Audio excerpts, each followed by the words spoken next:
उधर बड़ी खबर गाजा में हमास के ठिकानों को तबाह करने में जुटी इजराइल की सेना से जुड़ी हुई आई। इजराइल की सेना पर गाजा में फिलिस्तीन के 100 लोगों के कपड़े उतरवाकर परेड करवाने का आरोप लगा। इससे जुड़ी कुछ तस्वीरें भी सोशल मीडिया पर वायरल हुई। इसके बाद मामले ने तूल पकड़ लिया। द न्यू अरब नाम की एक वेबसाइट के मुताबिक जिन 100 लोगों की परेड करवाई गई उनमें उसका एक पत्रकार और उनका परिवार भी शामिल था, जबकि इजराइल के मीडिया का कहना है कि तस्वीरों में दिखने वाले लोगों का हमास से कनेक्शन है और इन लोगों में कुछ लोग पहले हमास के लड़ाके थे और कुछ मौजूदा समय में हमास से जुड़े हुए हैं। हालांकि इस सारी बहस के बीच इजराइल की सेना ने इन तस्वीरों पर कोई औपचारिक बयान नहीं दिया, लेकिन गाजा में हुई इस परेड की तस्वीरें जैसे ही सोशल मीडिया पर वायरल हुई, बवाल मच गया, क्योंकि इजराइल पर फिलिस्तीन के आम लोगों से बर्बरता करने का आरोप लगा। दावा किया गया कि इजराइल ने गाजा में 100 लोगों की कपड़े उतरवाकर यह परेड करवाई। और जैसे ही इस मामले से जुड़ी तस्वीरें सोशल मीडिया पर वायरल हुई, बवाल मच गया, क्योंकि इन तस्वीरों में एक लाइन से लोग बिना कपड़ों के बैठे नजर आए। इन लोगों ने अपने सिर झुकाए हुए थे और डरे हुए दिख रहे थे। इन लोगों के आसपास कई सैनिक भी घूमते नजर आए। सोशल मीडिया पर वायरल ये तस्वीरें गाजा की हैं। दावा किया गया कि सड़क पर बिना कपड़ों के बेबस हालत में बैठे ये लोग फिलिस्तीन के हैं और इनकी संख्या 1-2 नहीं बल्कि 100 है। और इन लोगों को गाजा में घुसे इजराइल के सैनिकों ने पकड़ा, जिसके बाद इन लोगों की ऐसी शर्मनाक परेड करवाई गई कि तहलका मच गया। आरोप लगा कि फिलिस्तीन के इन लोगों की परेड गाजा में घुसी इजराइल की सेना ने करवाई और इन लोगों को टॉर्चर किया गया।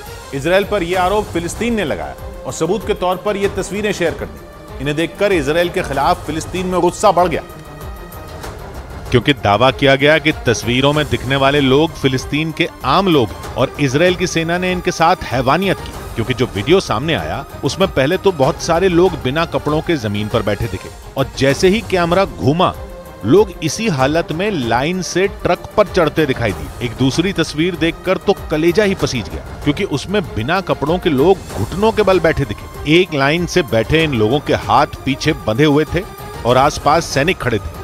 इसके बाद इन सभी लोगों को ट्रक पर बिठाकर ले जाया गया। ये दावा फिलिस्तीन के मीडिया ने किया। हालांकि इस बारे में इजराइल की सेना ने कोई औपचारिक बयान नहीं दिया और सारे दावे फिलिस्तीन के मीडिया ने किए। और इस वीडियो को इजराइल की सेना की हैवानियत का सबूत बताने लगा। फिलिस्तीन ने दावा किया कि वीडियो का हर फ्रेम गाजा में लोगों की दुर्दशा दिखाता है, क्योंकि इजराइल की सेना ने वहां के 100 लोगों को केवल बिना कपड़ों के सड़क पर ही नहीं बिठाया, बल्कि इसी हालत में उन्हें रेत पर ले गए, जिसके बाद उनके साथ क्या हुआ किसी को पता नहीं। वीडियो में दिखा कि इन लोगों को ट्रक में भेड़ बकरियों की तरह बिठाकर ले जाया गया। पहले एक ट्रक गुजरा, उसके पीछे सैनिकों से भरी एक गाड़ी गई और फिर दूसरा ट्रक गया। इस ट्रक में भी लोग बिना कपड़ों के दिखे। इसके बाद एक तस्वीर आई और इस तस्वीर में बुरी हालत में लोग घुटनों के बल रेत पर बैठे दिखे और उनके आसपास सैनिक खड़े नजर आए। और इन्हीं तस्वीरों के आधार पर इजराइल की सेना पर आम लोगों से जानवरों जैसा सलूक करने का आरोप लगा।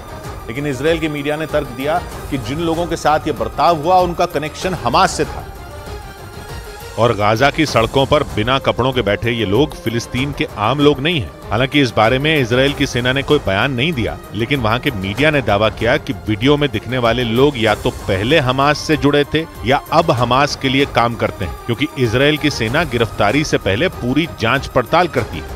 और इजराइल की सेना के प्रवक्ता ने भी कहा था कि वो गाजा में घूम घूम कर हमास के लोगों की तलाश कर रहे हैं और इसके लिए वो गाजा के लोगों को पहले गिरफ्तार करते हैं, फिर उनसे पूछताछ करते हैं और जब तक ये पक्का नहीं हो जाता कि उनका हमास से कनेक्शन है, उनके साथ कुछ बुरा नहीं किया जाता। इजराइल के मीडिया ने इन्हीं बातों को आधार बनाकर दावा किया कि गाजा में बिना कपड़ों के जिन लोगों की परेड करवाई गई वो हमास से जुड़े थे। लेकिन हमास ने इन दावों को नकार दिया और बयान दिया कि जिन लोगों को गिरफ्तार किया गया वो सभी निर्दोष आम नागरिक थे और इजराइल की सेना ने इन लोगों की उत्तरी गाजा से सामूहिक गिरफ्तारी की और ट्रक में भरकर ले जाए गए इन सभी 100 लोगों को उत्तरी गाजा के ही एक हिस्से में रखा गया। यानी हमास ने यह दावा करके इजराइल को नीचा दिखाने का पूरा इंतजाम कर डाला, क्योंकि एक तरफ इजराइल की सेना ने सामूहिक गिरफ्तारी से जुड़ी इन तस्वीरों के मुद्दे पर मुंह पर ताला लगा लिया और दूसरी तरफ हमास ने इजराइल के खिलाफ आग उगलनी शुरू कर दी, जिससे 100 लोगों को टॉर्चर करने का मुद्दा तूल पकड़ने लगा।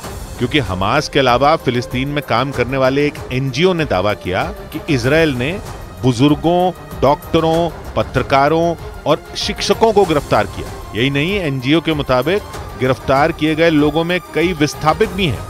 लेकिन इजराइल ने इन लोगों को हमास के लड़ाके बताकर गिरफ्तार कर लिया। हमास और फिलिस्तीन के इस दावे को और हवा तब मिल गई जब द न्यू अरब नाम की एक वेबसाइट ने दावा किया कि परेड में शामिल लोगों में उसका एक पत्रकार और उसका परिवार भी शामिल था, जो न केवल इस परेड में शामिल थे बल्कि इजराइल की सेना ने उनसे जानवरों जैसा सलूक भी किया था।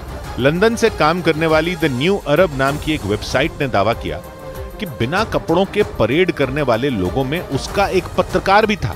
यही नहीं, वेबसाइट ने दावा किया कि इजराइल ने उस पत्रकार के परिवार को भी पकड़ा और उन्हें भी टॉर्चर किया। वेबसाइट के मुताबिक इन लोगों में कई डॉक्टर भी शामिल हैं। इसके अलावा गिरफ्तार कैदियों में कई की पहचान भी हो चुकी है और उनके परिवार के मुताबिक उनका हमास से दूर दूर तक कोई लेना देना नहीं है। लेकिन इजराइल ने उन्हें गिरफ्तार कर लिया। वैसे इजराइल पर पहले भी गाजा में कुछ पत्रकारों और उनके परिवारों को मारने का आरोप लग चुका है। इन पत्रकारों में कतर के न्यूज चैनल अल जजीरा के एक पत्रकार भी शामिल थे।